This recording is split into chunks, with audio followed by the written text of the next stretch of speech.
If successful, they score 1 point and gain additional time on the clock. Now the fight moves to objective B. If even one attacker is on an objective when the clock runs out, the game enters overtime. This extends play indefinitely until either team is cleared away. The round ends when the attackers capture both objectives or when time runs out.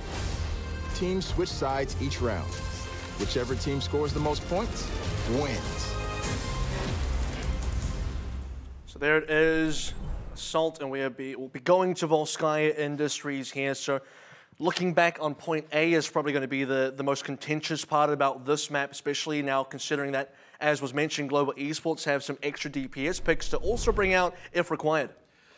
And it's interesting. It means that there's, again, a lot of potential here. Volskaya, once again, a map where we're not just like hard-coded to play 3-3. You've got a lot of options, you know, especially Farah being one of them on that first point. We've even seen other composition aside from that. We've seen a little bit of Ash here and there on Volskaya Industries, which now as well we know is something that Global Esports are willing to bring out. So it's almost like they can beat Cyclone Coupling when they're playing a 3-3. They could also beat Cyclone Coupling when they're playing other things. Like, what can't Global Esports do here? It is on Cyclone Coupling to answer. And I think it's partially when they are putting Cyclone Coupling in a weird space where specifically they are forcing Jeki to deal with multiple threats. It's not an easy game for him when there's another fire in the sky. And then on top of that, there is also then an Ash that can really counter him out. So that's what makes things quite interesting. So we'll see if that's the kind of read that Global Esports have, because at the same time, it's interesting to say this, but Cyclone Coupling can just go back to 3-3 goats, and that might actually end up working better for them. If they have a Widowmaker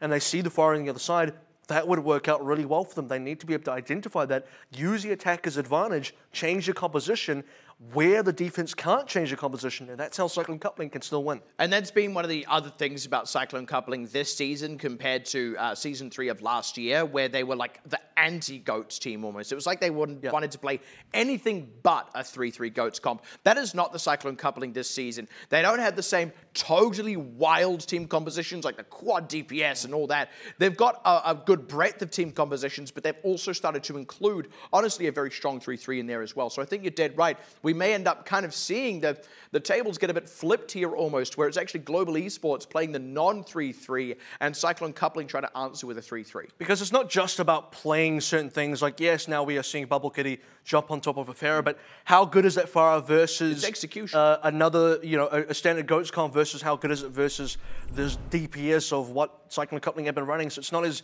dry and cut as well.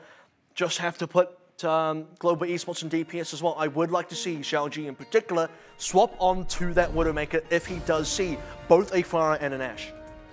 This is just going to be scouting for Global Esports and Cyclone Coupling. Man, this is one of the Cyclone Coupling specials. I mean, I just said we don't see the wacky quad DPS, but that is a lie. We do actually see it, and this is how we see it. And Global Esports here as well, they are just sort of, you know, back on a standard GOATS here, a standard 3-3 composition, not taking any risks. Just gonna have to wait to see when they realize what they're going up against if they want to make some swaps. It's going to be a bit of a wild one. And there's the swaps for Global Esports. They've actually decided they want to go for a kind of dive comp here. Yeah, so, all right, I dig it. And I think this is the kind of dive where the Tracer can do a decent amount of work on the ground, especially because there's only one support on the side of Cyclone Coupling. They just have to wait for that respawn from Azure, and then Global Esports can go again. But it is nice, the kind of backline pressure you get with both the Tracer and a Sombra, when there is not a second healer on the side of Cyclone Coupling. I think the other side of that, though, for Cyclone Coupling is there's a lot of pick pressure here. Good pressure down at the Xiaoji, though, able to get to a health pack, but it's only a temporary reprieve. Satchok low, but not dead yet. There's the answer finally coming in from Jeki. They do still have a res that they could potentially commit here, but Jeki's getting surrounded. Eternal ends up getting picked off. Jeki's able to answer that one back, and it's just this constant back and forth, pick for pick for pick. And this is where, as well, if you're Cyclone Coupling, if one of your members is implicated that you can't actually go and save them, it's better to dive onto the other members, try and get counter trades, speaking of which. Yeah, a lot of counter. Oh no, gets bumped off just before that finishes channeling. So on the whole, Global Esports just come up the better of that back and forth. They, I don't know, get the better trade negotiation, I suppose. Cyclone Coupling even technically had the 7 members there because they had the Resurrection as well. Global Esports, just the regular 6. You could probably say Global Esports maybe leaning into some of the respawn advantage as both teams started losing members, but still do get that point within 2 minutes as well. Now moving on to be no ultimates on the side of Cyclone Coupling. Eternal actually going to be the one playing the Sombra this time. He is going to go ahead and swap back on. I think they wanted to keep him on the Sombra briefly just to scout out any compositional changes from Global Esports, and they are going to swap onto a 3-3 of their own. There is going to be a Diva in play, though, and Zeonflux sticking to their Arno. So talks about that at some length so far. So now the shoe is on the other foot. It's Global Esports being the team that wants to run the Sombra, and Lil Rex already in trouble. Man, that is or is he? Yeah, that's a great find actually onto Gem, setting that one up as the rest of the team barged in. Gem was not expecting that one. Knock, knock, open up the door, it's real. Jackie just having to keep token resistance on the point. Probably going to be forfeit. There's the EMP coming out, gets 3, and that's more than enough when there's no defensive ultimates at play here. Global Esports, runaway success right now on this point B. Eternal's still asleep right now as well, so Cyclone Coupling just need members desperately to contest this point. 2 ticks already gone. Self-destruct up from Xenofly just to keep everyone at bay for that little bit longer. They're just on the cusp of securing it. Keeping Jackie stunned off the point just long enough to finish the cap. That is a lot of time on the clock for Global Esports as well. A very quick double cap, very impressive from Global Esports. On the side of Cyclone Coupling, unfortunately, losing one member super early, Gem going down, waiting for respawns. That kill also sets up the EMP because Bubble Kitty needed that kill to get the extra charge to then get this EMP in. Lands on enough members, like you mentioned. It wasn't the whole team, but when there's no defensive ultimates, just getting on a few members allows them to get extra kills, really stagger some deaths out, and then cap on the point. Not enough members from Cyclone Coupling available to stop it. Suddenly it's all over. And I mean, it's kind of a tale of 2 fights there, right? I mean, point A, where it was such a war of attrition, kills getting traded back and forth, and Global Esports just barely getting a few 2-for-1s and 1-for-nothings in there, just enough to push them over the edge. By comparison, point B was a blitzkrieg. They picked out one member and absolutely flattened the rest of Cyclone Coupling from there. Really shows the versatility of this team. And Cyclone Coupling, because they had to make so many swaps for B, they had nothing to work with. They didn't have anything in terms of ultimates. Global Esports didn't have too much either, but what they did have is the EMP, and that's enough. If they have something where Cyclone Coupling have nothing, that can just give them the cap, and it's exactly what we ended up seeing. In fact, cherry on the top as well, because they get that plus an extra pick. Now, on the offense, Cyclone Coupling hovering. Not quite the exact same team comp as what they had on the defense, but very similar. Wrecking Ball in the middle, and then a Mercy and 4 DPS. Yeah. So they're missing the Widowmaker and Shellgene. That's about the main difference here. And also there is a Pharah, of course, but... Yeah, it puts Jackie on the Pharah as well instead of being on the Hanzo, because he is your go-to Pharah. And what it does mean is Global Esports, the only real pick they can have here, if knowing that this is what they're going up against, is going to be the Winston. And I guess Zeonflux and the Ana as well, but Cyclone Coupling right now can have a lot of pressure against a lot of these members, and Global Esports have to be holed up quite early. That's exactly what they're going to do, just get that pressure down, still just willing to move in onto the back line. There's so many flankers from all directions. Bubble Kitty drilled down. He's going to be the first casualty, and a lot of extra damage still coming out on these members. Hack on Xenofly, they eventually get the D-Mech on him. Satchok already low. They're struggling to keep everyone healed up because the healers themselves end up taking a chunk of pressure. That's going to be Zeonflux taking so much, going down to GCGG, and the one kill that Global Esports had so far gets immediately raised back in thanks to Red Fox. And this is just disastrous for Global Esports, but also kind of how you expect things to go. Satchok's kind of the only member that can really put a decent amount of pressure as the Winston. Hard to stop, but once Global Esports leaves a little hidey hole, they start walking out. They're just free pickings for all the DPSs, especially GCGG, on that Tracer pick. I've never heard Hanzo make that cry before when he takes damage. Sounded like he was just like having a yawn, like, Now, Cyclone Company want to stay on this team comp because they got ultimates coming up, so if this pays off, then hey, they'll take it. And that actually is paying off big time. Getting Satchok with the Dragon Strike, big EMP onto Bubble Kitty and a few others. Bubble Kitty the first casualty, the rest getting absolutely destroyed. Zeonflux even committed a nano boost into that. Now the last dregs of resistance dealt with. Global Esports waiting for respawn. 6 full members alive for Cyclone Company. This has to be a double cap. There's almost no way that Global Esports can actually do this. Cyclone drilled down so fast. There's so much damage from that quad DPS comp. Anyone who steps on this point is almost instantaneously melted.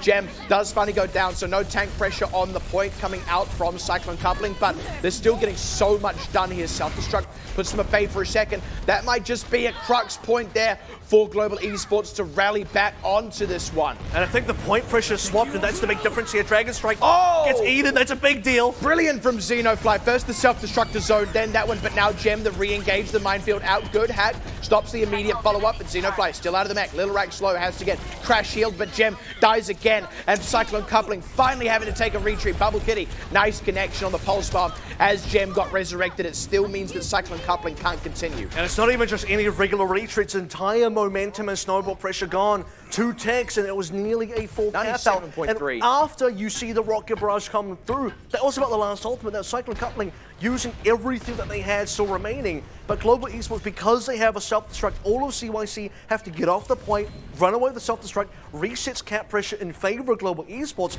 and then suddenly Cyclone Coupling cannot get back on the point and cannot finish the cap. It also means they're going to have to change up their team compositions. They reset their momentum entirely. Excellent discipline, really, from Global Esports to wait to get as many members as possible back on the point rather than just charging in one by one and getting melted by the quad DPS. And keeping Bubble Kitty alive for the most part as well, and just recalling backwards and all of that. Cyclone Coupling, they're now significantly behind. EMP's big from one side. Yeah, pretty ideal. Xeon Flux goes ahead to commit a Coalescence as well because, I mean, hey, you kind of need it, and yeah, Global Esports more than happy to take that. Allows them to swap out Little Racks while keeping momentum on their side. And I think we're getting flashbacks of Blizzard World here. When you look at Cyclone Coupling and you think this could have been so good, this could have been that very quick cap. They would have had a bit of time back in the Global Esports, something like 6 minutes, but now they'll be lucky to have 4 or even 3 minutes. Cyclone Coupling need to get a lot done on the EMP, and it's going to be tough as yours should be hiding and ready to sound barrier. They can get that in the other order, though. If they can somehow force the sound barrier first and then EMP, it is double value. Let's see if Xiaoji can do it. Eternal rather can do it, and he does not. He only gets 3 targets. There's the sound barrier. They still finish off Satchok, though. So that's the only other ultimate they had at their disposal taken off the table. Stun on Xenofly. Not quite in time to finish him off. He still gets a self-destruct. Still gets to reset that mech. Now Satchok's going to come in the reinforcements, the respawns, but there's still kills coming through for Cyclone Coupling. So Global Esports are still on the back foot here. There's the primal rage from Satchok as it comes in, trying to reinforce this point, but Cyclone Coupling looking like this is a bit of a runaway success. And this is now just stalling for Global Esports. They're not going to be able to stall for too long. Such a big deal as well. You can see GCGG, the Bionade specifically lands on Satchok, who also got caught in the EMP, so could not primal rage, could not get healed, goes down. If he doesn't die there, if he wasn't Bionaded, he gets to live, he uses primal rage. That fight goes so differently for Global Esports, but that's not how the chips fell, and Cyclone Coupling finally able to get a little bit of luck on their side. And it didn't feel like a super favored situation for Cyclone Coupling, just really able to make the magic happen, getting the priority targets down at the right times. And they do go in with a shorter time bank on the whole, but honestly, this is still a pretty decent, decent time to turn things back around from. Ready for battle. Yeah, this way, Global Esports still just the infallibleness of their approach on both A and B on their regular attack time. Get to really cash in on the success of that one. Our 508 is very impressive. And it's Cyclone Coupling that immediately attack again with a lower time bank that need to get a lot more done. And you had felt like that they had the capability. A in particular was extremely one-sided. And Global Esports, no adjustments here. Back on the Winston, back on the Ana. It's exactly the same defense. Except for Cyclone Coupling, well, they don't need to change anything either. Yeah, that's the thing. It worked. In fact, it nearly got a full cap out, and maybe with just a little bit more. This time around, they could get that full cap out, but we'll need to see if that first fight is such a resounding success. We have to see if Global Esports can do more of the space, because if they just hold up too early and bunker up, they will just lose the point. They will get back in the same positions that was losing for them before, and it will go exactly the same way it went before as well. And there it is. They're already kind of separated off. That actually leaves Satchok out to dry for a moment. He's going to be able to regroup with the team, but there's the rotation in from the Wrecking Ball. They're trying to get aggressive in countenance to what Cyclone Coupling are doing, but it's Cyclone Coupling exerting more pressure. GCGG took a bit of a risk, but it's a risk that pays off. They're able to demake Xenofly, and the floodgates will begin to open from here. And the problem is they already lost one big pick. Satchok's under a lot of pressure, which means he can't get a counter pick. He is falling back. It does mean he stays alive, but again, it's insurmountable pressure. That's what's really happening here. Pulse Bomb just kind of tossed in haphazardly. Doesn't get anything, but the disarray here as they have to move forward to avoid it leaves them exposed to damage, to Dragon Strikes, and ultimately leaves the cap open to go. Definition of insanity here for Global Esports, expecting different results when they do exactly the same thing. What did you think was going to happen here? They tried to maybe swap it up a little bit, use 2 different hiding positions, still hiding, unfortunately. I really like the change from GCGG, likely to get a Coalescence nice and quickly, gets a bit of extra healing in this otherwise very volatile team composition. And he didn't have an ultimate where these other DPSs are largely coming up on them. So mistakes from the last approach for Cyclone Company need to be fixed now. Barrage in. Interesting minefield off to the side where most of the Global Esports members were, because they were trying to avoid ultimates that were going to be put down on the point. Excellent read from Cyclone Coupling. Every single one of those ultimates connects one way or another. They're getting a massive gamut of kills here. Bubble Kitty down. Little Rax pressured out and around. Zazure off to the side here. Already 2/3 to be kept up. And guess what? No self-destruct this time around. There is a nano boost available. It will get used. Zhao Ji didn't have his ultimate in the first bit of the fight. Able to commit it now. Committed off to the side to keep some pressure down, but here's the respawns for Global Esports. Satchok's low. Little Rax gets one kill. Satchok not dead yet. Now grab onto a lot of squishy members. They don't quite have a coalescence from GCGG. So close to having it available, but as they say, no cigar. And they don't have a diva either to get that defense matrix in there. Now Global Esports may even be brought up by Bubble Kitty. They get enough picks. They just stop Cyclone Coupling, and this is the same thing in a very similar fashion that we see where the ultimates come out very quickly. Cyclone Coupling win very quickly, but they don't get enough members down early to actually finish capping the point. Once again, they get 2 ticks, and now they're going to potentially struggle to get the last one. The only thing, though, is Global Esports have made some swaps, and they committed themselves that grab from Little Rax. So Cyclone Coupling not at too much of a deficit here when you consider, again, EMP with the sound barrier there. This could go very nicely for Cyclone Coupling like it did last time. There's that EMP. Azure sound barrier gets onto some members. No kills coming through. Gem byronated up, goes down, and this time it does not pay off for Cyclone Coupling. Yeah, they didn't get that opening pick this time around, and that's going to really hurt them. This is going to be a full reset. Under a minute now. This is not like before because we had more time to work with. Global Esports now in commanding position. They should be able to finish this one, but there is still that one tick. If something goes wrong for Cyclone or goes wrong for Global Esports, Cyclone Company can actually still do it. It does feel like that's what it has to be, though, right? It does feel like it has to be something going wrong for Global Esports because Cyclone Coupling didn't even charge up other ultimates here. This is a dry push, and it's also their last push. Nano boost out from Xeon Flux. Satchok goes in, puts a ton of pressure down. They're able to get Jackie. Sleep's not enough to keep this behemoth at bay. They barrel forward, 20 seconds on the clock. Cyclone Coupling still just barely resetting. And that's 2 picks too many, and this is even more now. They're just getting staggered out. Cyclone Coupling do not have time to wait for respawners. And that's so heartbreaking. That Xiao Ji, who just had a grab, thought he could stay alive, thought he could hang close as they came back in for the next go around. Instead, it's going to be Just Eternal going in, desperately trying to get an EMP in, already down. Can't even follow up on it by himself, and that's without the rest of the team here as they come in for a desperate 4 versus 6. Caught up in a grab, self-destruct laid in, and that's all she wrote for that defense. And this is where you really do have to congratulate Global Esports for their ability on that B defense to stay alive, to continue stalling, to find a way to win, survive against the ultimates. Not all 6 members went down. A couple of them survives. A couple of them are still able to keep that defense point going long enough that once Global Esports can actually regroup and Cyclone Coupling don't have ultimates anymore, they do secure that defense, and then Cyclone Coupling do not then have any amount of momentum left to finish this cap.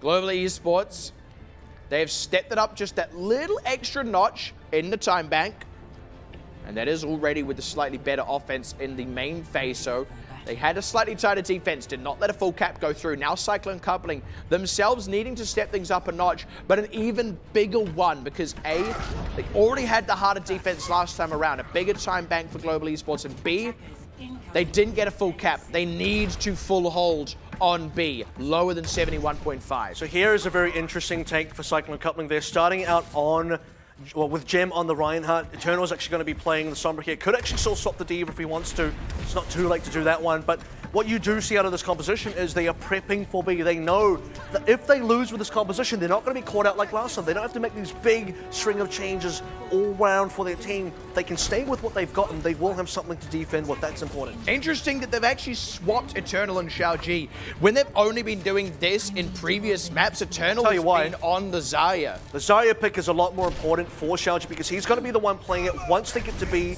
and Eternal is going to be on the Diva, and they want to have the Graviton Surge available. They don't want to do a double swap. So there's the scout from Global Esports. They know what they're coming up against. They know that they just want to play a 3-3. This is very doable, but Eternal has to do a lot of work here. Feet in Xiao Ji's boots, a lot to live up to. Means he has to get a lot of harass damage on the rotation. Already 30% charge is decent. Needs a little bit more. Global Esports don't want to take a long rotation either, so they're kind of using a lot of cover here and making sure that even if someone gets hacked, Cyclone Company can't actually go on, and path of least resistance, they're already on the cap. Oh, good pressure onto the tank. Satchok getting absolutely battered about. Xeonflux is the first casualty, actually. Largely because Satchok's shield wasn't really something he could hide behind freely. And now Satchok a late casualty in the fight, but, I mean, he's still a casualty, right? The damage is done in there. Good late kills, though, on GCGG. Red Fox is going to have to go taxi some members back. And she was the one that got the boot forward as well. You can see Satchok out of position because he was put out of position so far ahead of his own team. And once the the hacks from the Sombra start to come through as well, that's a big problem for Global Esports because they can't protect the right members. EMP's an even bigger problem, though, because if you couldn't do that for one hack, you're now going to do that for multiple. Oh, man, Red Fox and GCGG aren't actually quite back yet. And you see that in the damage that just sticks. EMP does come out, but they can't get the kills to follow it up. They'd already lost Xiaoji super early, and that's where most of your damage is going to come from. That late kill on GCGG is what secured Global Esports the subsequent fight. That's where they're capping right now. And I think there was two options there for Cyclone Coupling, and they took neither of them, which is you don't have to taxi back GCGs. You can take the 5v6 with the EMP and still win that one. Or you do taxi him back, but everyone goes back to meet him, so you can still take the 6v6, give away a couple of ticks. That's better than giving away the whole cap. I think sometimes making no choice is the wrong choice. Cyclone Coupling now very, very lean on this defense. Nearly some ultimates coming up, though. You're going to need to get a lot out of this. They need to really kickstart their economy. This is the game plan for Cyclone Coupling. Again, they're running this composition, knowing that if they lose A, they still have ults to work with on B.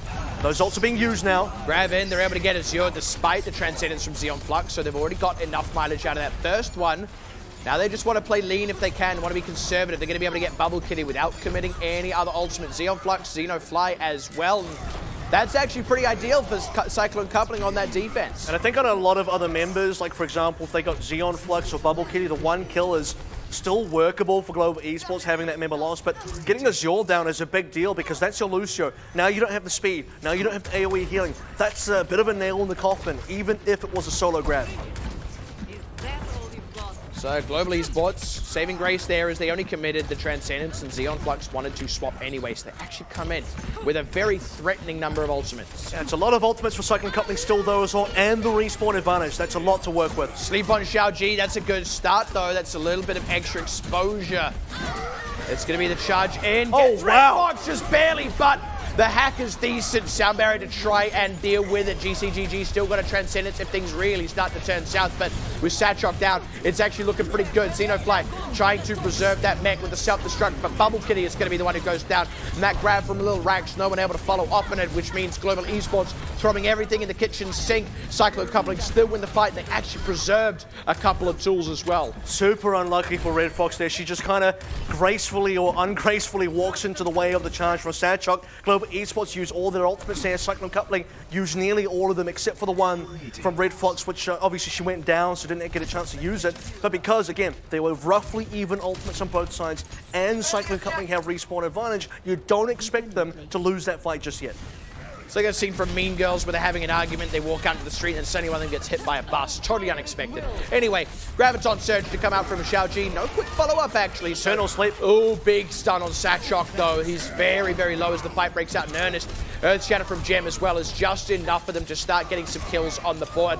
Cyclone Coupling, I think, had to dig a little deeper in that fight than they were really hoping to do, but they charged up the rest of their ultimates off it, so that kick-started economy is now full bore. And that's a big problem for Global Esports because while they get two ultimates out, two big ones, Earthshatter and Graviton Surge, they want more. They need more. And EMP's a big one as well that Cyclone Coupling still hold on to quite firmly. Global Esports are in a position where at about 40-ish kind of seconds, they can't really afford to take two fights. It needs to be maybe one long extended fight because they don't have a single tick yet. Feels like Cyclone Coupling have all the keys to the kingdom, all the weapons in the arsenal. Very aggressive, proactive EMP. I like this.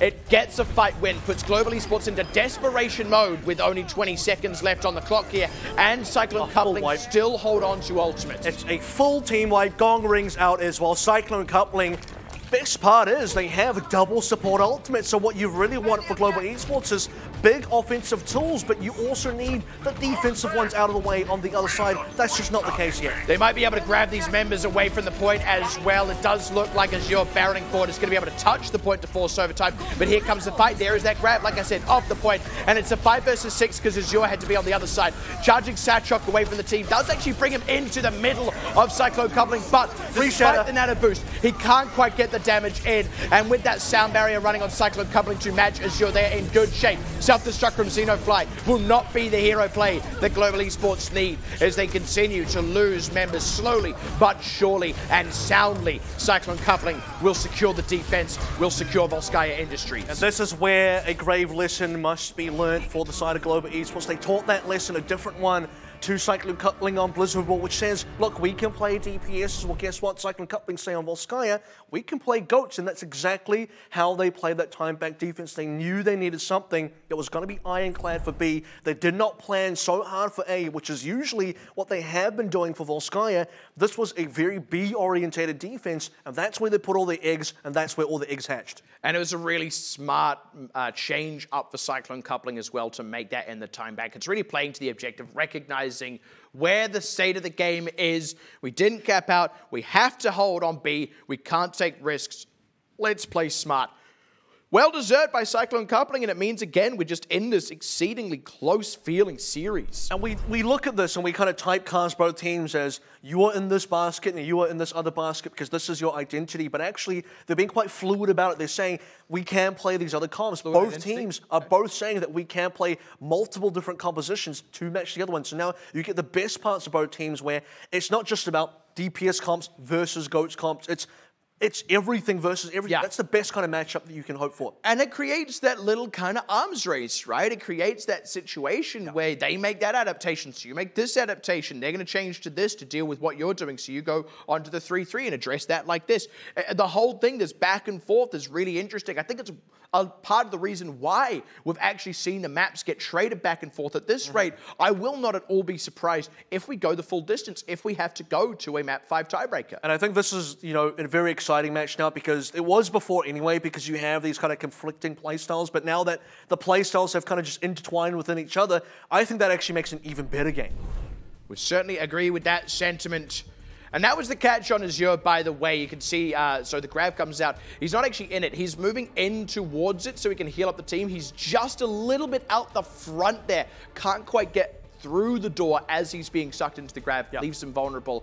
And that was the pick that started it all in that fight. And indeed, the pick that kick-started that defense on the whole for Cyclone Coupling. By the way, I got to say a very dangerous and, you know, very confidence factor grab, because the problem is, if you don't have Azure kind of in the wrong place getting pulled against the wall, everyone else is on high ground. They're in cover, but more importantly, they're in a position where, how do you aggress that? How do you actually jump up and walk into them? You are running a GOATS team. You're running a 3-3 team. You're not running DPS anymore, aside from the Sombra.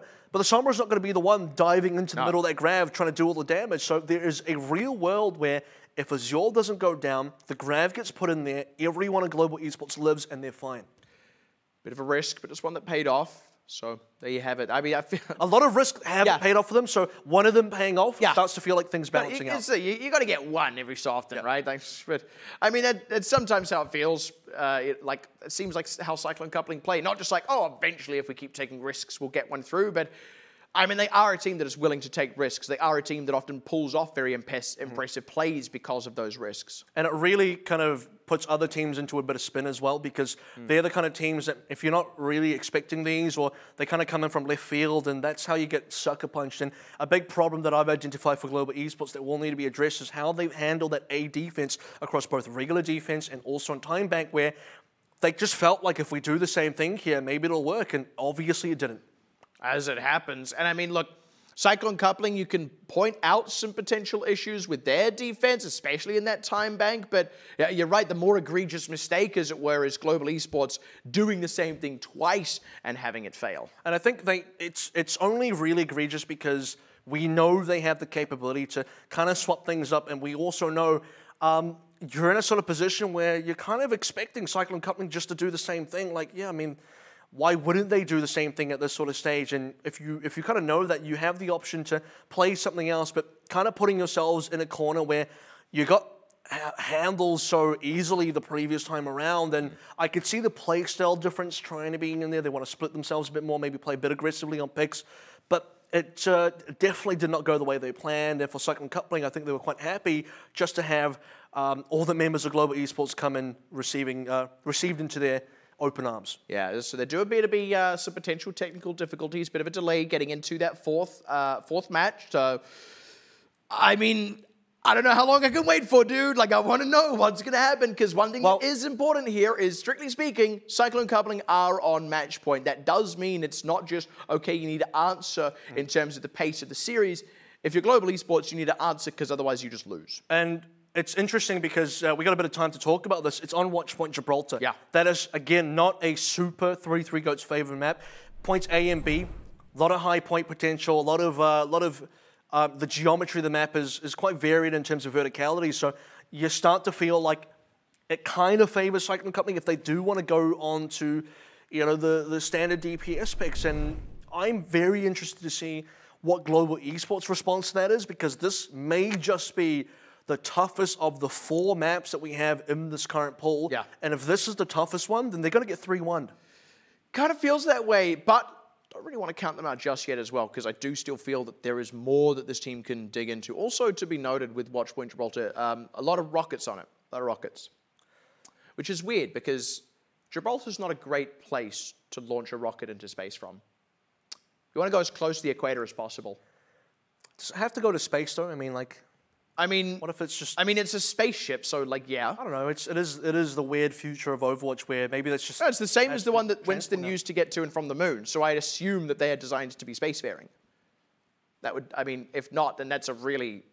Like, I don't know. What if it's a really over-manufactured airplane? I mean, like, so is the Quinjet from Marvel, but that's the example I'm going to use here, because... But that's way cooler. And it doesn't like, sit on a launch pad and go off vertically. I don't know, maybe that's the science behind... I'm just trying to justify it. Well, don't, because, I don't know, it doesn't... I don't know. Something else I'm going to use as justification to sort of go back to Global Esports is we have actually seen them play Gibraltar before.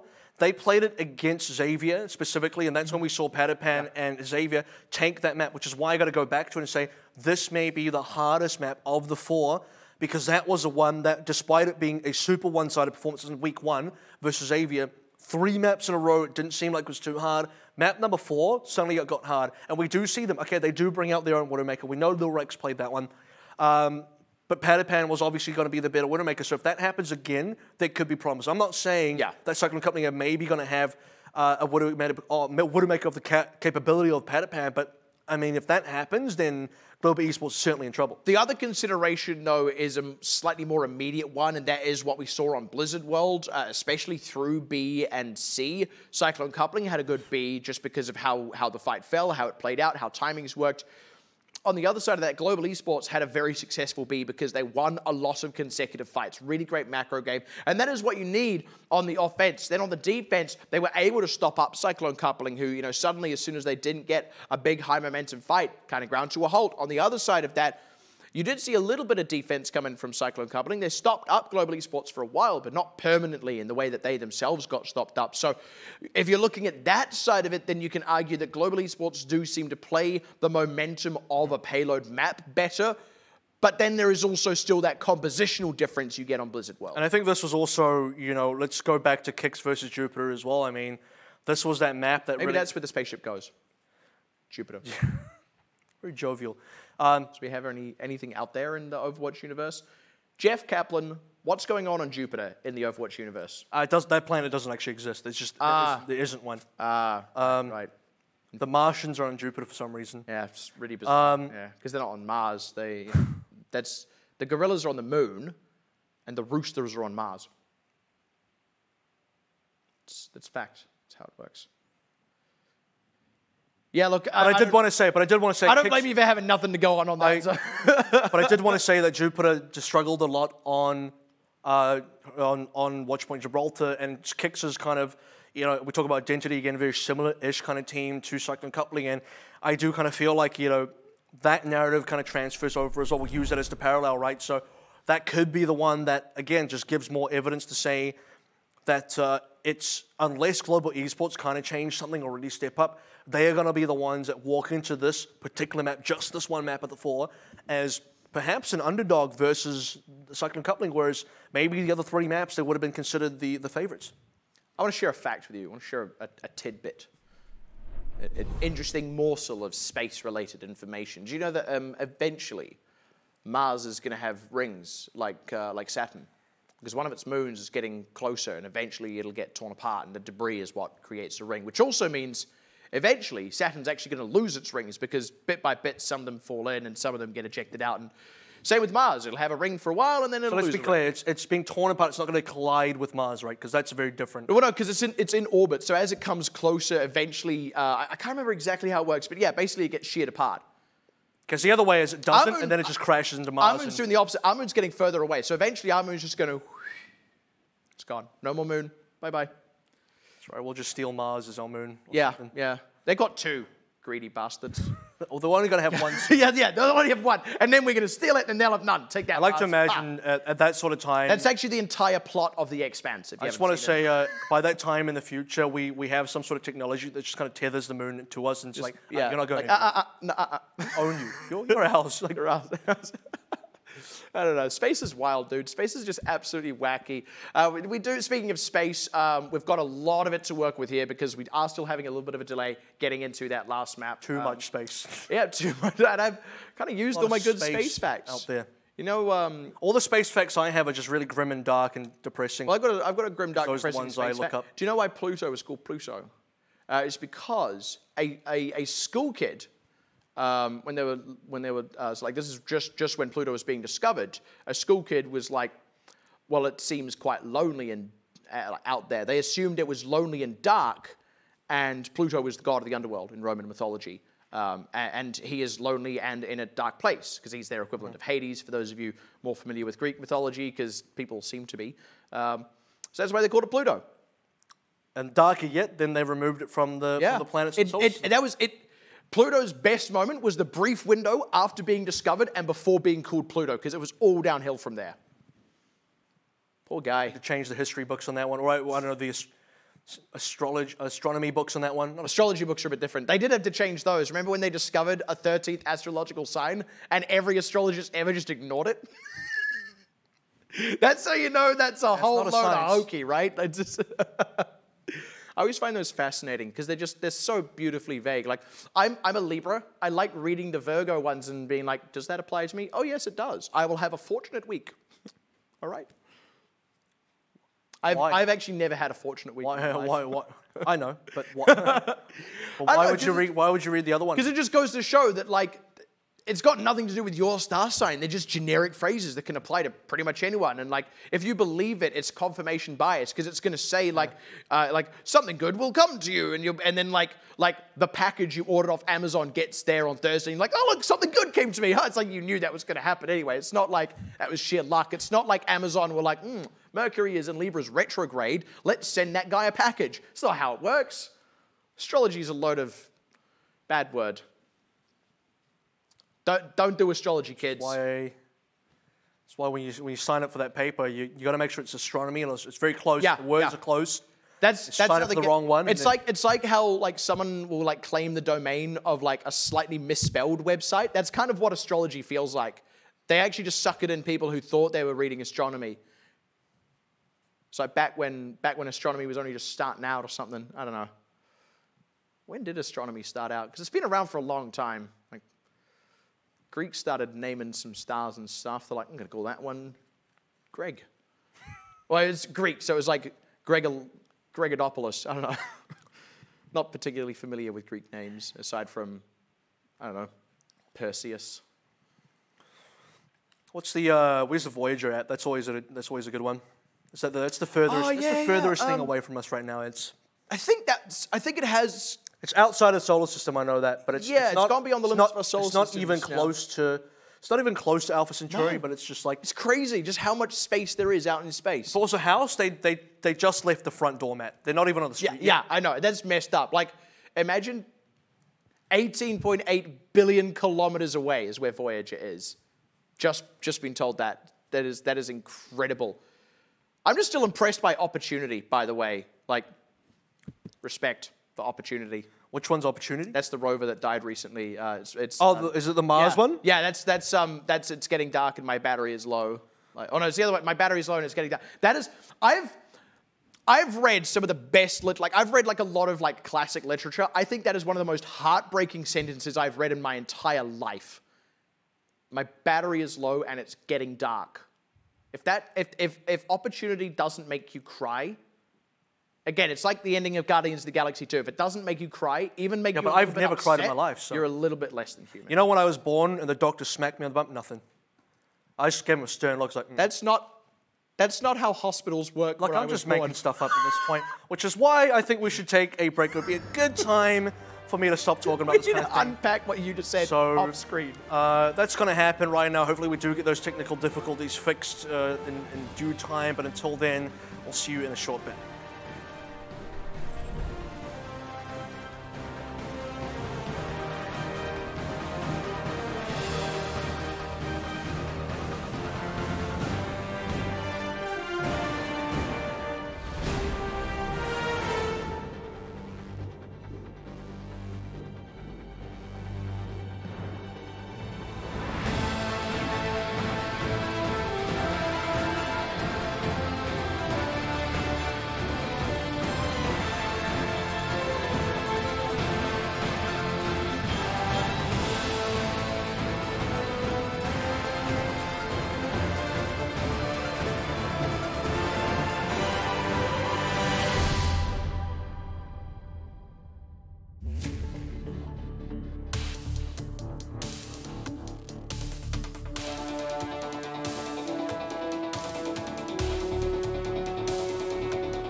Welcome back once again, and thank you for bearing with us. We are officially now back from that break. All things resolved, in the next game mode and map type is going to be on Escorts. So let's very quickly go ahead and take a look at what that's all about. Welcome to Watchpoint Gibraltar. This is Escort. Two teams face off as either defenders or attackers. This is the payload. The attacking team has a limited amount of time to escort the payload along a set path containing 3 checkpoints. The payload only moves forward when an attacker stands near it. Defenders can delay the payload's movement by standing nearby at the same time. To get moving again, attackers must clear away the defenders by force. Every time the payload reaches a checkpoint, the attackers score 1 point and gain additional time on the clock. If even one attacker is near the payload when the clock runs out, the game enters overtime. This extends play indefinitely until the attackers are either cleared off the payload or they gain more time by reaching a checkpoint. The round ends when the payload reaches the destination or when time runs out. Teams switch sides each round. Whichever team scores the most points and escorts the payload farthest wins. Escort, and it will of course be on Watchpoint Gibraltar. We've already given a little bit of a preview here about maybe what we can expect, and it is match point for Cyclone coupling as well. So Match point Gibraltar. I guess it is. All pressure goes on Global Esports to make the turnaround happen to bring us to map 5. And, well, let's see if they can pull that one off. Honestly, there's a lot to answer for here as we come into this. Gates open and Global Esports starting out on the defense. Cyclone coupling, this is an interesting comp. This is quad tank. This is Halt Hook combos as well. Gets one in there very quickly. Doesn't quite finish off the kill, but this is actually a lot of pressure and a lot of sustain that comes out of Cyclone coupling here because you've got that Moira, the self-heal on the Roadhog as well. They can just keeping the pressure up, slowly inching that payload forward. And now suddenly the most DPS-heavy team of the region is playing the most tanks in a row. Global Esports struggling to find anything right now, losing a lot of space. Yeah, that's the thing. They take a few shots. They have to give up a little bit of space. They're trying to stay in this fight. Shatter up from Jackie. They aren't quite able to follow up much from that, but now the Coalescence as well, and there it starts to mount. And that's the thing, Cyclone coupling, they are very hard to kill. Global Esports do not have the damage output to do it. Eventually the ults come up. Eventually something comes through. Now, this is actually a really good composition. Let's look at this. You have Moira that can really do the big AoE healing. Xiaoji as well on the Hog means if Global Esports want to fight and brawl you, the Hog wants to do that as well. Jackie on the Rhine, which is not what you usually see. He gets to pull out a free shatter because there's no Rhine on the other team. This is very fascinating to see play out. Now the supercharger down. It does go down very quickly, but during that time, a lot of damage output in there. Self-destruct laid in from Eternal, trying to do something. Not much done, but... Oh, Hog. Yeah, that's got to be something there. Nice separation out. That puts a lot of pressure. Satchuk now rejoining the team. Only the sound barrier available for Global. And this has been very, very stalematy right now. GCGG might want to break that one with Coalescence. Yeah, it goes ahead and commits it because, I mean, they don't die. They can just keep fighting, absorbing all these ultimates until eventually they get Shatter. their own. Red Fox, though, low goes down. Nice Shatter, though, but sound barrier to the rescue. Is Jackie too low to follow up on that Shatter himself as well? Finding Global Esports just get enough ultimates all at once to finish off a few members. And this is where Global Esports get to flex their support muscles because they have the better ones. Sound Barrier and Transcendence are so good here versus just a Coalescence and a Sound Barrier for Cyclone coupling. They get good distance, but now they're going to change up their composition quite a bit. That's actually going to put them behind somewhat because Global Esports do have ultimates coming up online soon. That's the thing, they don't quite get the runaway train that they needed here, and if anything, it sort of gets stopped up just shy of the station. Now, switching drivers, getting back on the tracks. And another train analogy as Cyclone coupling approach the card. And now Global Esports as well, looking to cash in on whatever they can. Likely have to see perhaps even a Transcendence rush here. They have so many options available. Self-destruct from Xenofly, partially forced because he was getting low, gets Eternal. Nicely done. And that's really all they need to open things up now. And it's a good counter kill onto Bubble Kitty, but it's nowhere near enough. Cyclone coupling gonna have to take the L here. Did charge up some ultimates though. They're coming up close to a few, and they're going to need to get some available soon. It's a big charge up round this time as well, but with 1 minute remaining, they really need to put this into gear. This now Graviton Surge has to be really big, but the bigger problem is Global Esports have their own Graviton Surge, and they have the Transcendence to counter. Cyclone coupling don't have those two support ults. Global Esports, just a lot to work with here. Cyclone Coupling have their work cut out for them. Jam takes a lot of damage. And it's going to be the grab to come out up on this high ground. Oh, someone answered for it. The Transcendence is there from Xeon Flux, so nothing comes from it. Unfortunately, Little Rax's grab just way more effective. Xiaoji tried to get clever by grabbing up a couple of members. Unfortunately, one of them was Xeon Flux. But that was the best possible grab you could do. The problem is Lil Rax with a counter grab again. That's the big problem. Xeon Flux, Transcendence did nothing. He was not even in range. He fell into the low ground. Couldn't make it across the gap. Bless him. Cyclone Coupling do come in with a big ultimate advantage in this fight, though. That's the real difference maker here.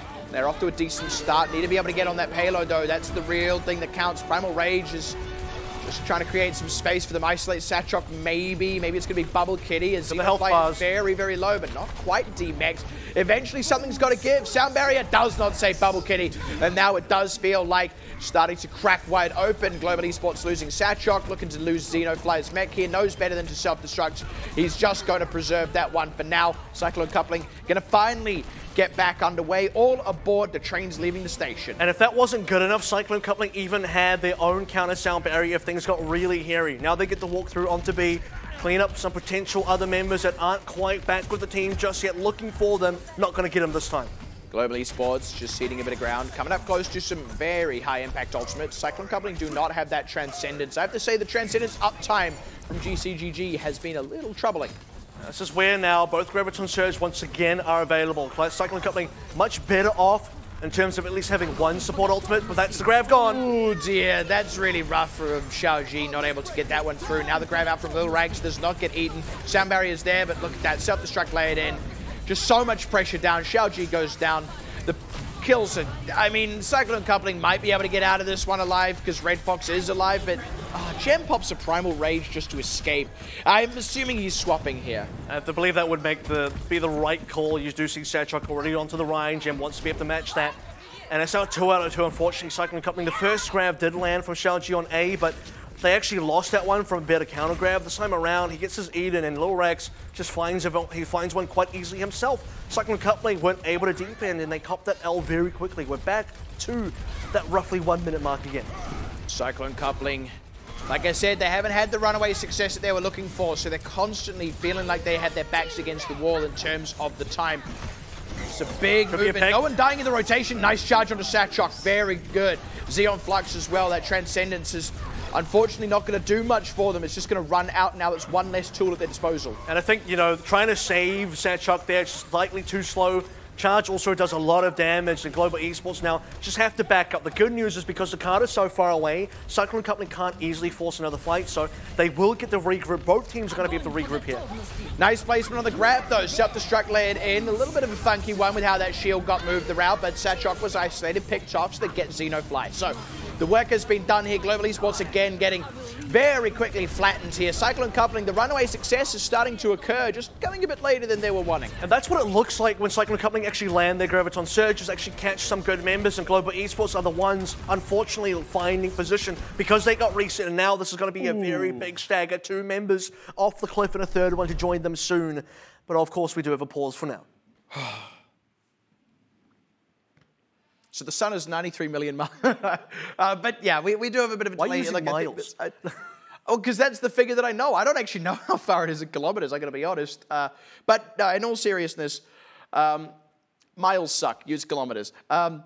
We're in a very interesting situation here because it does feel like Cyclone Coupling have had a bit of a slower start than they were hoping for. But now that they are underway, the clock is a little bit lean. There's still plenty of opportunity for Global Esports to just get, 2 fight wins at the right time, and then suddenly they could close out this map, not let the full cap go through. But equally, the opportunity is there for Cyclone Coupling to just barrel through to the end here and still have a couple of minutes on the clock for time back. I think the biggest difference maker has been on A, and I think that's kind of true for all of our maps so far, minus the pool, which doesn't have an A. But when you look at what actually happened there, the opening composition, so creative and so well thought out by Cyclone Coupling, it nearly worked. It was working for a long time, but once you got to that second big brawl where Ultimate's starting to come online, better support ults on the side of Global Esports, and that big shatter coming through from Jackie does land on a lot of members. Again, no counter ride to stop that from coming through. Sound barrier does get put down from Azure, and that's enough to save them. But right now, like you mentioned, we are on to C.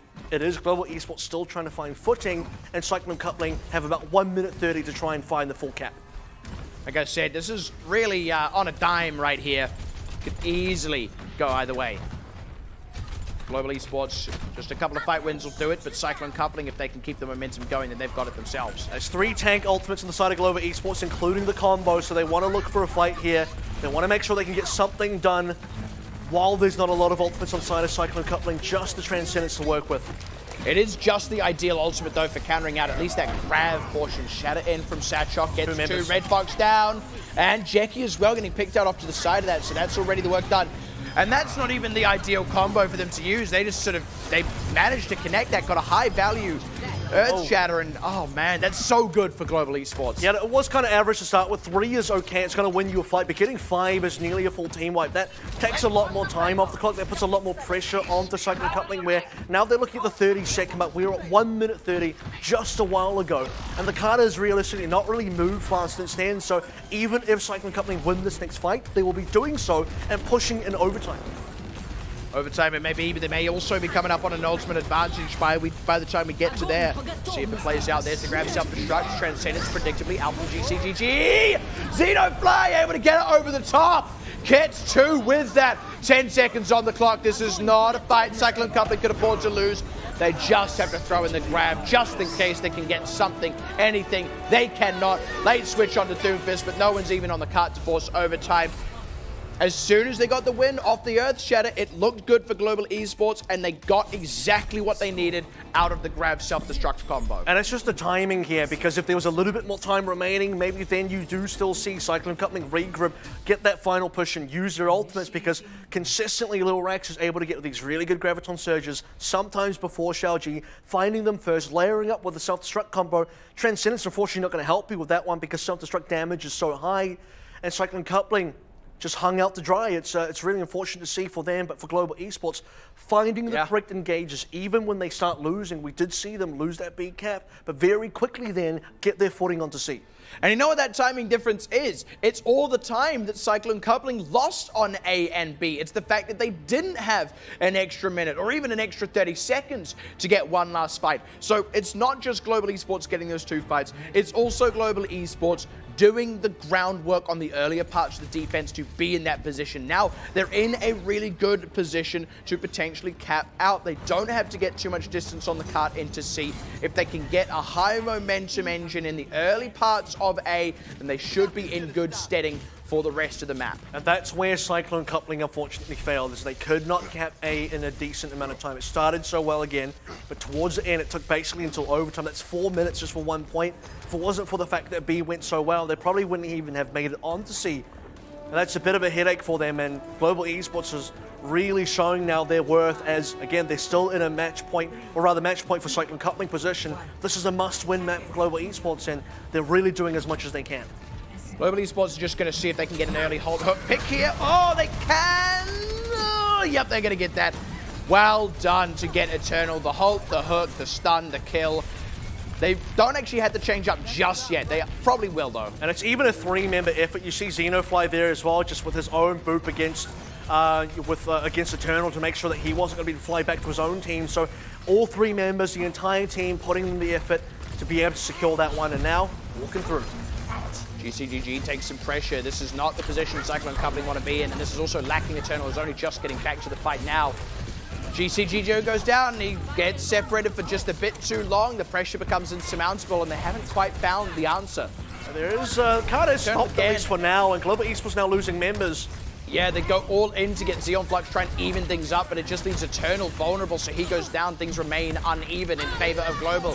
Now a rally out, and Xeon Flux close to respawn. He's already back with the team, while GCGG not quite there, and Gem's already dead, so Global Esports off to a good start. And Cyclone Coupling just need to very quickly reset here. Can't afford to lose any more members. As Gem comes back online, they need to get back to this card. They're coming up to a Graviton Surge. They have ultimates to use. They can still hold this defense. That's the thing, Cyclone Coupling have just enough. That grab is a big part of that, but they need to get the damage. Where's the damage? Where's the follow-up? They got Xenofly's mech, but he wasn't even in that grab. There's still an opportunity here for Global as they held that sound barrier running. Eternal down. Transcendence from GCGG to rescue things. Xenoflux answers with his own grab coming in. Damage out. Lil Rax has got so much charge. Red Fox goes down just shy of a sound barrier, and that looks like the straw that breaks the camel's back. Gem with the Primal Rage. Not enough to rescue the fight, even with a potential DMAC. It's just a forced self-destruct, really, out of Xenofly, and it gets Gem to add insult to injury. Yeah, they still had 2 minutes plus remaining as well, so right now, just a couple of extra picks. This is where they can just get a bit more cleanup, slow down that regrouping for Cyclone Coupling, and extra stagger into Red Fox again. There's ultimates available for Cyclone Coupling, but now they're going to find it more difficult to get in the kind of positioning they actually want. And that's the thing, just those extra few kills really changes things up. Global Esports, who are, like you said, at that ultimate deficit right now, get a bit of extra cart progress. And it's still on Cyclone Coupling to actually stop the cart here. And we need to see a big slowdown here. 4 minutes needs to disappear here from the time. That's a solo grab effectively onto Bubble Kitty. They don't even finish off Bubble Kitty. They do finally get the kill, but man, GCGG being the first casualty there was troubling. Now Xiao Ji goes down, and Little Rax is unleashed even as he's low, finally gets picked off. But honestly, Cyclone Coupling are hemorrhaging members here. Red Fox again goes down. Didn't want to use the sound barrier here, and maybe should have. The numbers were still somewhat even at that point, but now they are very much in favor of Global Esports. What you do see is Respawn's close enough on the B point for Cyclone Company that can actually still walk out. They're definitely going to have to use the sound barrier this time around. No opportunity to save it, and no opportunity to actually deepen. That is an absolute disaster for Cyclone Coupling. Where's that 4 minutes been off the clock? Well, they're going to have to find it now. There's not a lot of distance that Global Esports need to get here. They've done all the groundwork. Now it's just time to reap what you've sowed. And that map 5 is impeding right now. Global Esports can just taste it, they can sniff it out, and for Cyclone Coupling, that's not where they want to be. They want to stop it right here. They've still got the ultimates, and I feel like they've been at an advantage so many times and just never quite got what they need out of it. But now, Little Rax is going to be able to come back in with a grab, and Cyclone Coupling is still a ways away from theirs. We talk about ultimates, but actually Global Esports holding on to most of them, and in the Doom push right now, this is going to be the final struggle. They're just trying to get aggressive here, Cyclone Coupling, see if they can separate out Global Esports. Still running the Winston. Might not even have a chance to swap off to a Reinhardt, trying to get a separation on one member, corner trap, but just enough healing. Self-destruct doesn't get any kills. Cyclone Coupling weathered that one. Now there's their grab coming out. Sound barrier from Azure to try and answer it. Little Rax is still so much damage, still so much charge.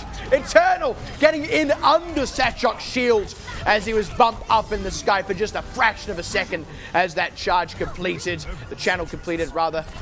And man, flying by the seat of their pants here, Cyclone Coupling get a defense. And this is going to be the final step as well for Cyclone Coupling, their last chance. Still have to do this for 3 minutes and 30 seconds longer. You can feel that Global Esports have so many opportunities within that amount of time to actually finish. The distance is so short. Just desperate to hold on now, Rally, the only thing there, Satchok's got a shadow. Cyclone Coupling need to keep tabs on him. They should know that this is an upcharge. Out, no, Gem's down. Satchok should just be able to connect this freely. There it is. Out onto 3 of the 5, and no defensive ultimates to keep those trapped members alive while they just get drilled down and swept away in the current. Global Esports, a hard-fought, well-won Watchpoint Gibraltar now laying out in front of them here. The cap just about over. Grab on the last few members here. That's going to be all she wrote for Watchpoint Gibraltar. We are tied and we go to map 5. And you start to feel there for Cyclone Coupling that their boat was leaking and indeed sinks by the time we get to end of Watchpoint Gibraltar. We are going to be heading to a map 5 here, and the narrative starts to shift as well because this should have been a favored map for Cyclone Coupling. They didn't go into the kind of composition you'd expect them to based on what this map is designed around, and Global Esports take advantage of that. They say if you want to mirror us, if you want to play the 3-3 GOATs, we are the better team at doing that.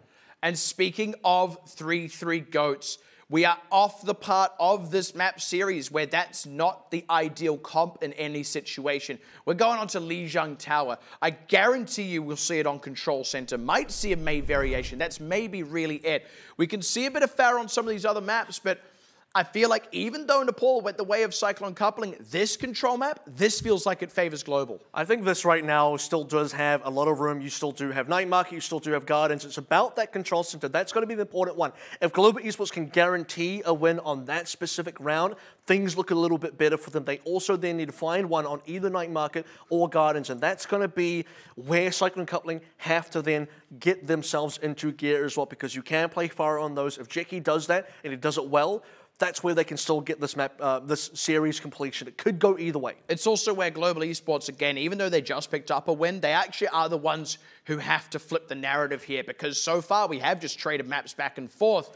Not only do they have to win Control where they lost previously, they now have to win 2 in a row when neither of these teams have managed that up until now. Well, we are going to take a little bit of a break before we go into map number 5, just to keep the tension high for you, so don't go anywhere. You're going to want to see how this one ends, and it's all going to happen right after this.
back, everyone, from that very quick break, and now to that conclusion that we've all been waiting for. It is Map 5, 2-2 apiece. The teams have been swapping wins across this entire series, and still right now, unclear exactly who's going to take it out. I mean, hey, if you're going to look at the rhythm of the series so far, it goes to Cyclone Coupling. If you look at the fact that last control was Cyclone Coupling's when it goes to Cyclone Coupling.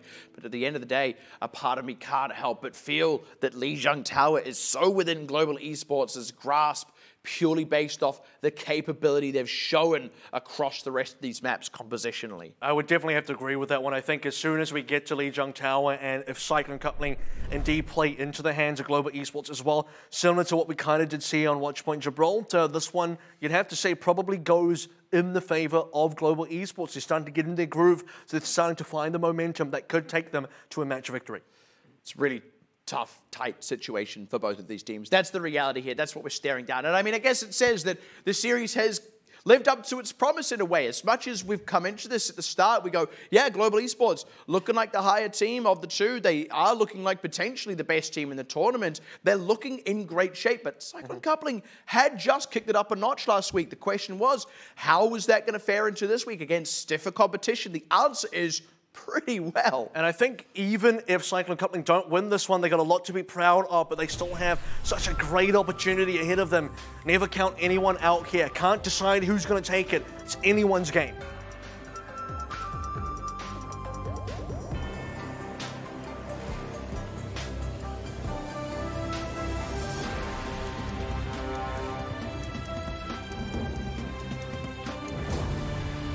And isn't that the funny thing about these tiebreaker maps? We've just played the better part of a best of 5, but sometimes it's almost like now it's just a best of 1. You wipe the slate clean. Nothing that came before matters. And everything that comes afterwards is all that you play for right now. This is the decider, and Global Esports going to walk out. Xeon Flux and Amora suggests they were expecting a fairer start, and that's not what Cyclone Coupling are playing. So Cyclone Coupling, they are going to go back into that Sombra on Xiao Ji. It means it's not on Eternal as well. They should be able to get that extra bit of mileage. Not quite getting the hack on Satchok there, but good wraparound pressure on the other side here forces Global Esports back. And this is such a nice play from Cyclone Coupling. They're kind of chasing into the base. Satchok realizes, whoops, it's not going to be a Farah here, which means I need to match the Ryan against Gem's Ryan, who's now 23% ahead. Cap is starting to get capped up as well. Oh, just barely. No, they aren't quite going to be able to fully delay it. They had to step back off for a split second, and it allows the cap to go over. So now the time pressure is there for Global Esports as well. Oh, hack onto Lil Rax could be opportunity right now.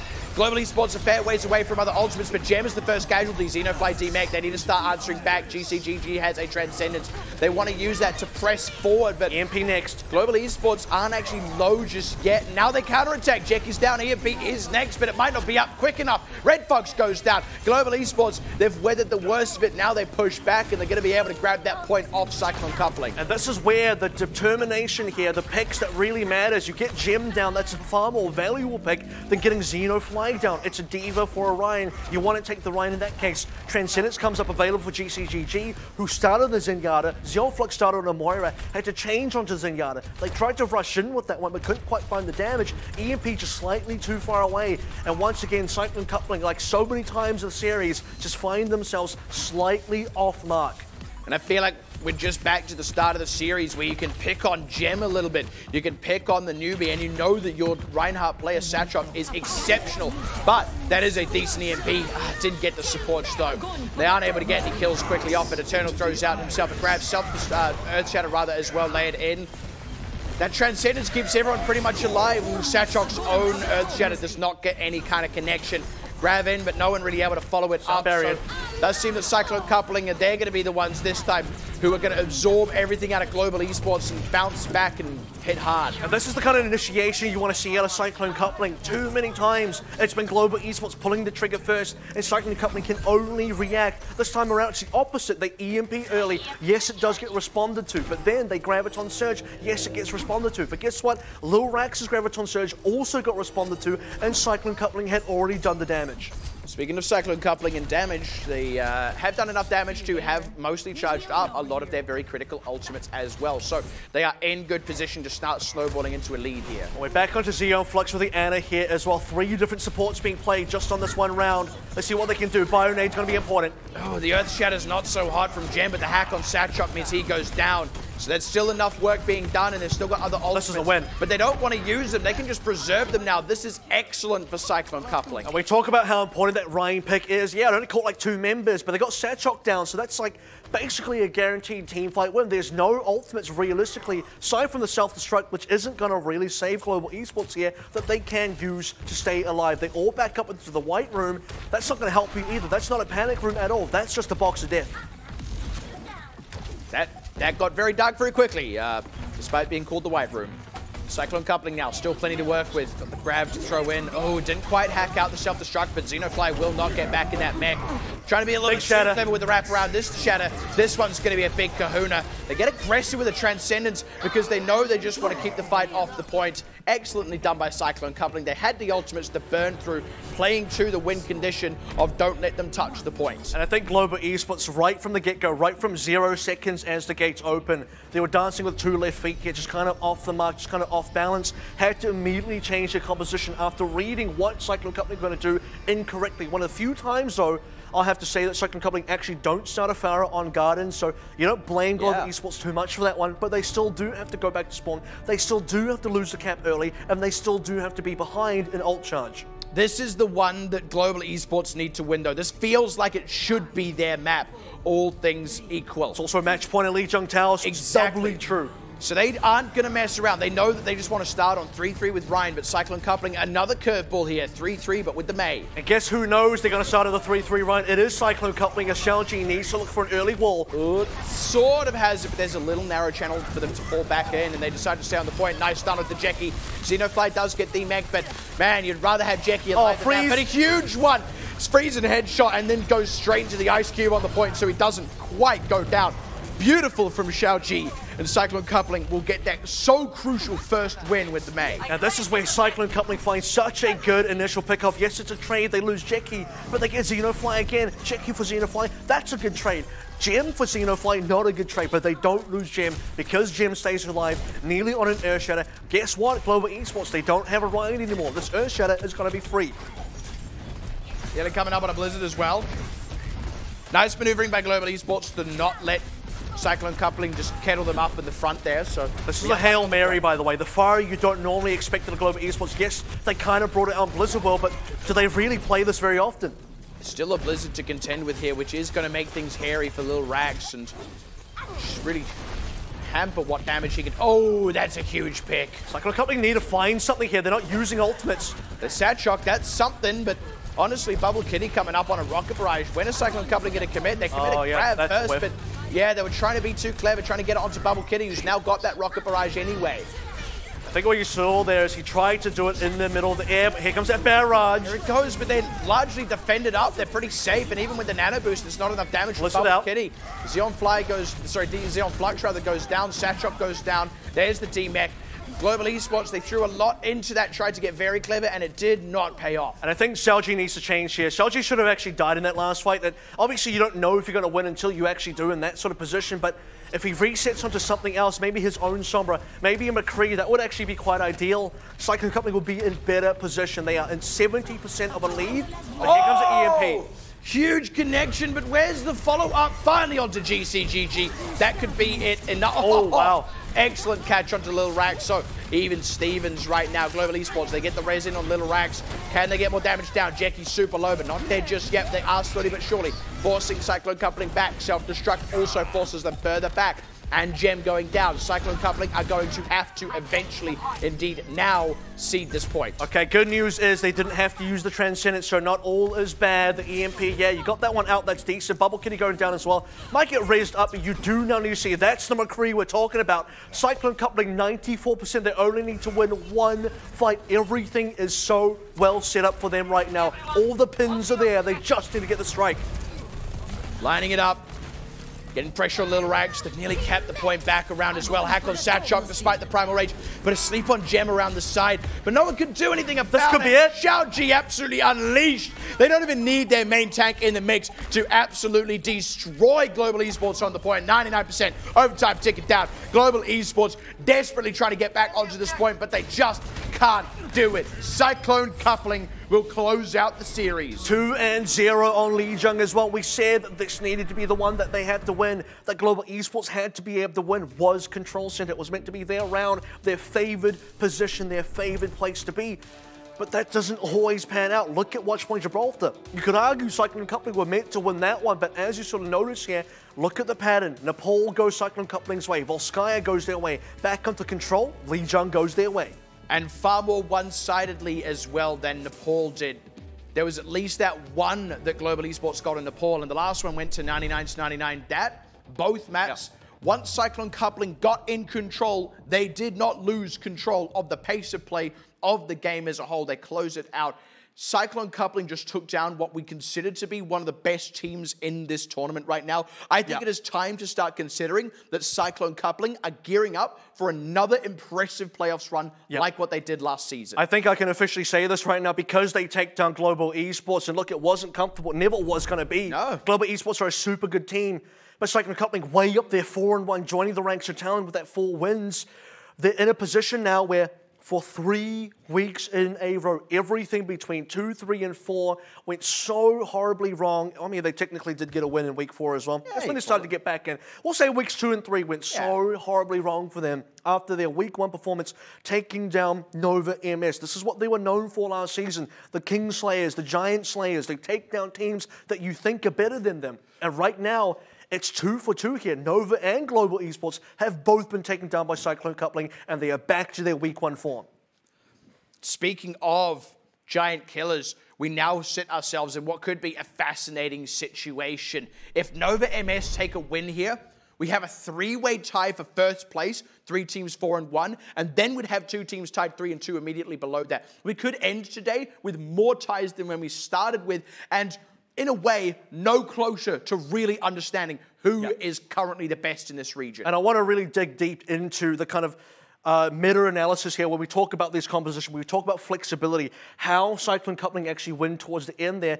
Kind of 2 out of 2 times, they out-comp Global Esports because Global Esports cannot accurately read a team like Cyclone Coupling where you're this flexible. You don't know what they're going to run. You think they're a fire team, then they don't play the fire. They play something else. You pick the wrong comp, you got to go back to spawn. You go on to a map like Control Center. It's Cyclone Coupling that reads you better because you are the more predictable team in this meta. And for a long time now, we talked about the fact that it starts to feel like on this patch, on 1-3-2, and in playoffs 1-3-4, we are leaning further and further away from pure 3-3 goats. And the teams that are now able to flex and have the versatility are doing better than ever. It's crazy, right? Cyclone Coupling were good even in the 3-3 heyday without needing to necessarily play it. They've still got a good 3-3 as well, and they were really good then. They were a semi-finals team at that point in time, and it feels like the conditions, the weather, only gets better and better for Cyclone Coupling. Or indeed, it gets worse and worse because the Cyclone rages on, but we're going to have to wait another week to see how they do. One more exciting match still to come up. It's Talon Esports taking on Nova MS. Can Talon continue the win streak? We'll have to find out right after this break.